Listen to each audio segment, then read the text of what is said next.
of 4 centimeters. Okay. Repel each other with a force per unit length. So force per unit length of 2 times 10 to the negative 4th newtons per meter. The current in one of the wires is 5 amps. Okay, so let's just assume that it runs this way.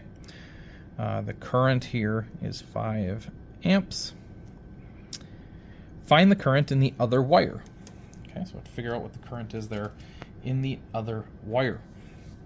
So being that's part A, that's fine. Okay. From class, we have that force per unit length. Okay, when we're looking at the force over the length, we know that this here is then equal to mu naught, the 2 currents, so I1 and I2, and then both of those are over 2 pi r. Okay, so we know the force per unit length, we know what mu naught is, we know what one of the currents is, and we know what the radius between the two are. All we're going to be doing is solving for the other current. So we'll have 2 times 10 to the negative 4th is equal to 4 pi times 10 to the negative 7th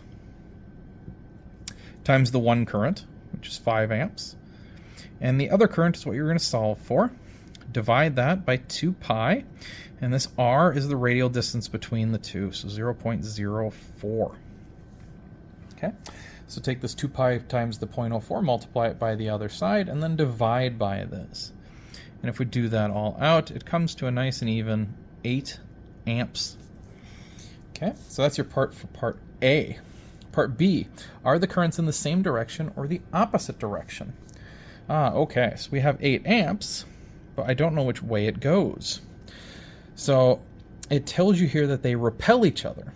In order for the repulsion to happen, they must be traveling in